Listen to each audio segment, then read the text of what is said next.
Now, coffee for the mums is very important for me that I say this because I'm actually a father of a young child myself. Now, and what I find is I'm the only breadwinner in the family and so on, and my other half has a lot of time to, to go to different baby sessions, baby mother sessions, and, grab a coffee afterwards because with other mums because they're quite busy. They have little children. They don't want to go to a restaurant or they want to don't necessarily go to a cafe to have a lunch and spend there half an hour. They might want to have a quick catch up, 10, 15 minutes, and they are looking to go to a coffee shop. And one of the things a coffee shop can do is actually shout out about it, that they are, friendly for baby mums to come with the children.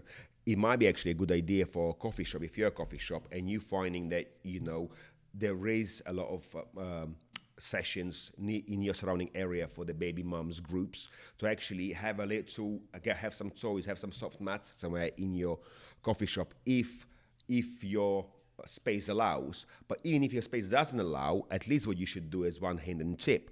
You should actually put a Facebook post about it or Instagram post about it that you are friendly for those type of occasions and the kids are welcome and so on. And that's something that can actually help you boost the sales because sometimes mothers don't know, or is that coffee shop very serious, or are they friendly for baby mums to come in and so on. So it's very important.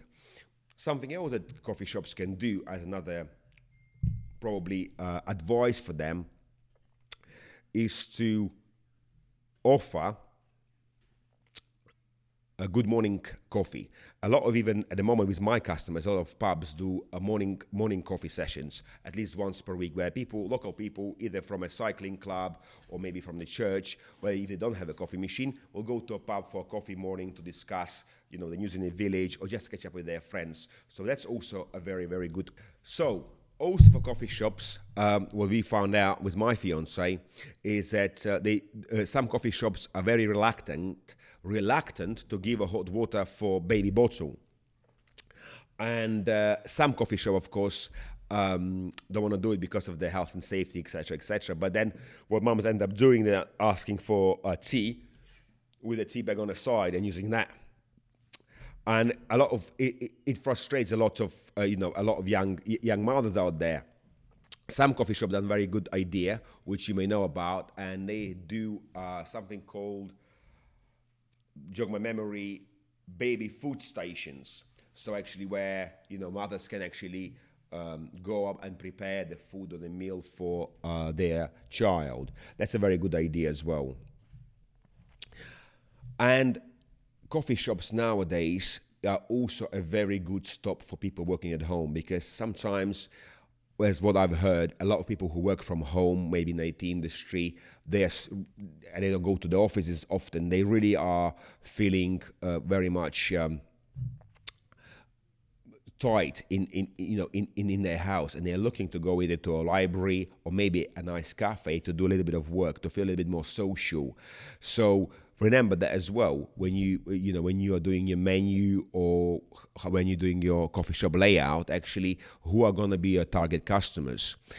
If you're not getting enough customers at the moment, think maybe of the ways, not just how do you change the menu, but maybe how you approach and what you can offer to people, such as people who are looking to work from home and come into your store for maybe computer work. Make sure you have some plugs and sockets, for instance. That would be for a start, something very so simple but so important, so they can charge their laptop or the phone or have a business meeting or meeting with a colleague, and then they can bring you sales that way. Now with the mums, if they know that cafe is good and you have a good customer service and you have a baby station and you have maybe some toys there for the children, now more mums going to come in. Now they're going to bring in again more moms in, and then you can improve your sales. So such a simple tip, but I don't see enough coffee shops doing it, especially if you're located near where there are activities going on for children and mums. Maybe if you're getting a swimming pool or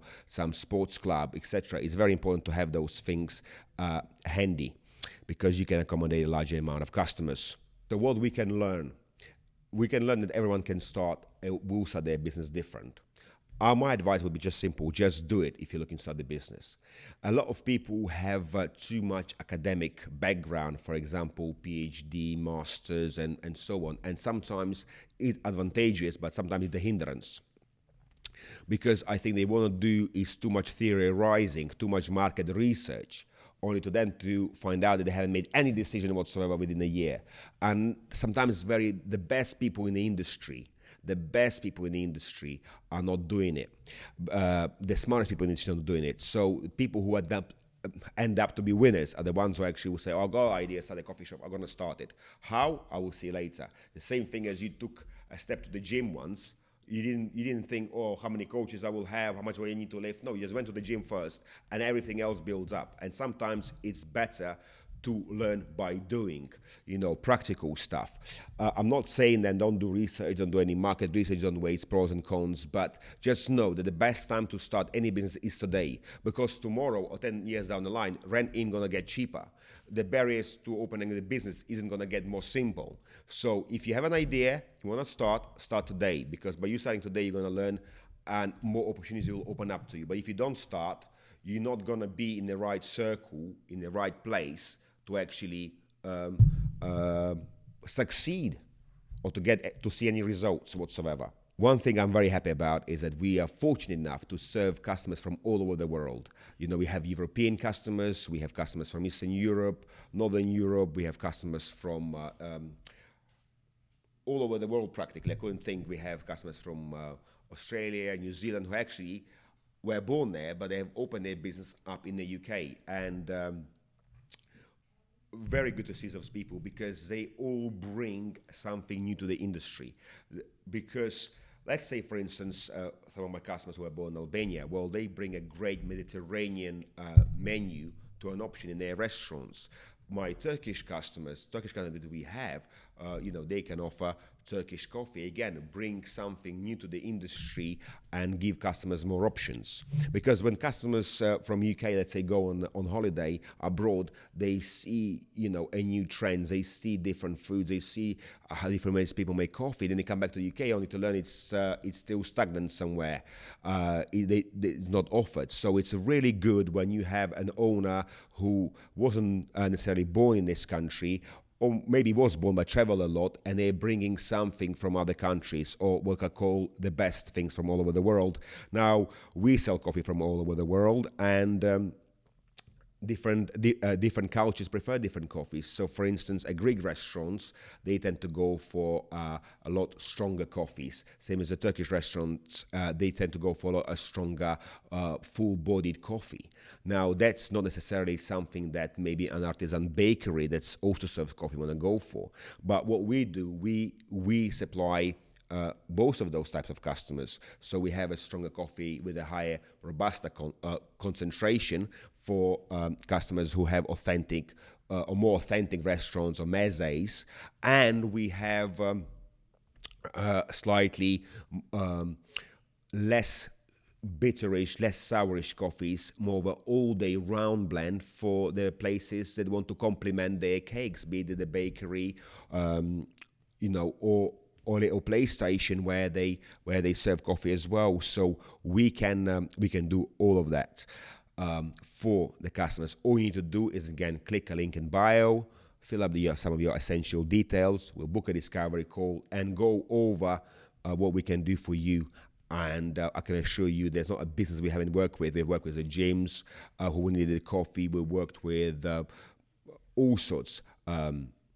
Schools, churches, rugby clubs who also sell coffee when they have matches. So we do know not just geographics, what each geographical area may need in terms of coffee, what are the preferences of the customers are, but we can also see what is it that you like and your business. But bear in mind, the most important thing is, first of all, the data, but also what your customer feedback is. Because as much as I would like to say the best thing is for them to decide what coffee he or she should serve, it's not always. It's that's why we are very careful when we just take you on. We don't say to you, look, when you give you coffee sample, this is a coffee you must sell forever, because we have few different options. But what we offer is always to start off first order 6 kg coffee, see what your customers' feedback is. If it's great, we can carry on. If not, we can adjust it. And also, it's up to the owner to listen to customer feedback sometimes, because we're not there always collecting the customer individual data from that coffee shop. We collected it as a whole. So it's very important for the owner to understand, is this coffee good? Are the customers happy? Is it too sour, too bitter, too strong? Because sometimes you don't have to actually change the coffee. Instead of doing a single shot, double shot, of espresso, you can do a single shot for certain cups, like say they're less than 12 ounce. Sometimes you can do a single shot.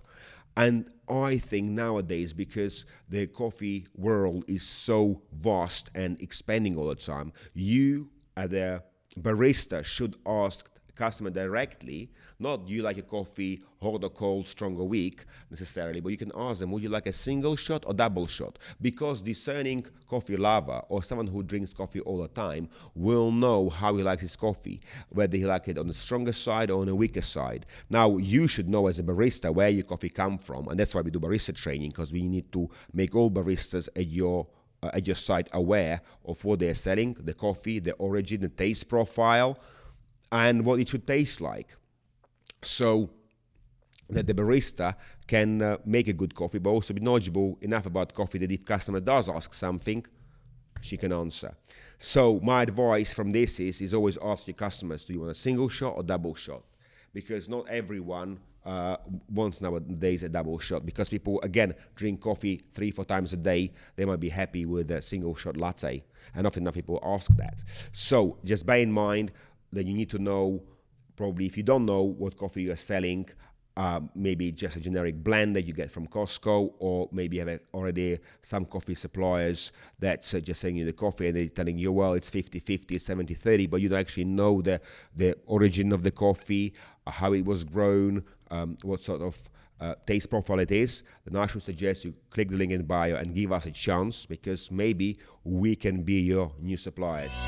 Let's go!